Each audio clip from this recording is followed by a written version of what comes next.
Beaded flower motif ചെയ്യാൻ നമുക്ക് ആവശ്യമുള്ള സാധനങ്ങളാണ് ഫെവിക്രിലിൻ്റെ ഒരു ഫാബ്രിക് ഗ്ലൂ, കുറച്ച് കട്ട് ബീഡ്സ്, സെക്വൻസ്.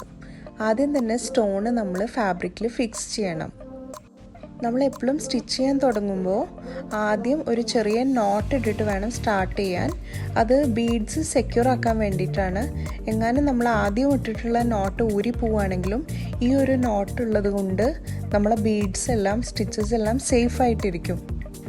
ഇനി ഈ സ്റ്റോണിന് ചുറ്റും എത്ര ബീഡ്സ് വേണം എന്നുള്ളൊരു കാൽക്കുലേഷൻ എടുത്തതിന് ശേഷം നമ്മൾ അത്രയും ബീഡ്സ് ഈ നൂലിൽ കോർക്കുക.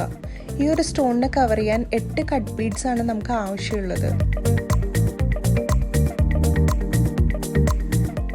എവിടെയാണോ സ്റ്റിച്ച് സ്റ്റാർട്ട് ചെയ്തത് അവിടെ തന്നെ ഈ ബീഡ്സ് എല്ലാം എടുത്തതിന് ശേഷം സ്റ്റിച്ച് അവസാനിപ്പിക്കുക. അപ്പം നിങ്ങൾക്കൊരു സർക്കിൾ ഷേപ്പിലുള്ള ഒരു റിങ് പോലെ കിട്ടും. ഇനി ഈ റിങ് നമ്മൾ അവിടെ ഇവിടെ ആയിട്ട് ഫിക്സ് ചെയ്യുക. ഒരു 3-4 സ്റ്റിച്ച് ഈ റിങ്ങിന് ചുറ്റുമായിട്ട് ഇട്ട് കഴിഞ്ഞിട്ടുണ്ടെങ്കിൽ അത് സെക്യൂറായി. കട്ട് ബീഡ്സ്, ഷുഗർ ബീഡ്സ് ഒക്കെ യൂസ് ചെയ്യാൻ വേണ്ടിയിട്ട് പ്രത്യേകം ബീഡ് എംബ്രോയിഡറിയുടെ നീഡിൽ ഷോപ്പുകളിൽ അവൈലബിൾ ആണ്.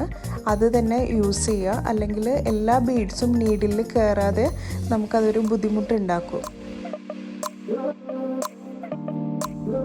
ഇപ്പോൾ നമ്മൾ സർക്കിളിന് ചുറ്റും സ്റ്റിച്ചസ് യൂസ് ചെയ്തിട്ട് ഫിക്സ് ചെയ്ത് കഴിഞ്ഞു. ഇനി നമുക്ക് പെറ്റൽസ് സ്ട്രെയിറ്റ് സ്റ്റിച്ചസ് യൂസ് ചെയ്തിട്ട് സ്റ്റാർട്ട് ചെയ്യാം. ആദ്യം തന്നെ 3 ബീഡ്സും ഒരു സെക്വിനും ആണ് നമ്മൾ എടുക്കുന്നത്.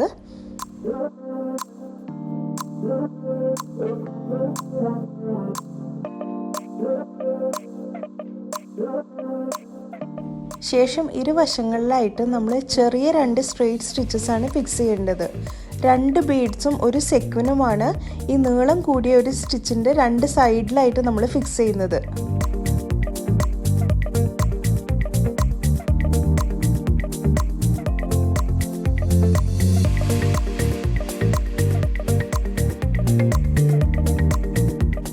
മൂന്ന് സ്റ്റിച്ച് ആയപ്പോൾ ഒരു സെറ്റായി. ഇതുപോലത്തെ 4 സെറ്റ് കൂടുമ്പോഴാണ് ഒരു മോട്ടീഫ് ഉണ്ടാവുന്നത്. അപ്പോൾ ആദ്യം ചെയ്യുമ്പോൾ, അടുത്ത സെറ്റ് ചെയ്യുമ്പോഴും ആദ്യം നമ്മൾ ഏറ്റവും ലോങ് ആയിട്ടുള്ള സ്ട്രെയിറ്റ് സ്റ്റിച്ച് ഇടാൻ ശ്രദ്ധിക്കുക. എന്നിട്ട് അതിൻ്റെ 2 വശങ്ങളിലായിട്ട് ചെറിയ 2 സ്റ്റിച്ച് ഫിൽ ചെയ്ത് കൊടുക്കുകയാണ് വേണ്ടത്.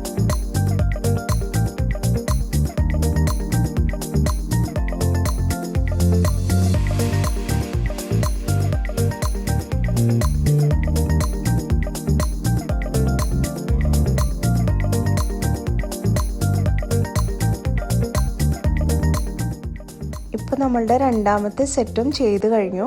ഇനി 3ാമത്തെയും 4ാമത്തെയും കൂടി ഇതേമാതിരി തന്നെ ചെയ്ത് തീർക്കാം.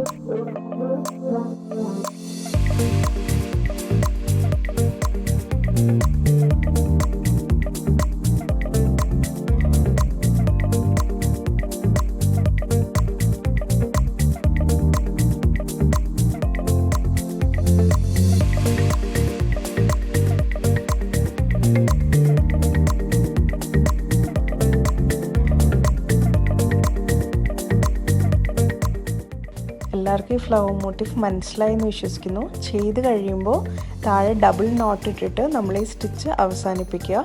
അല്ലെങ്കിൽ ബീഡ്സൊക്കെ ഊരി പോരാൻ സാധ്യത ഉണ്ട്. Thank you for watching.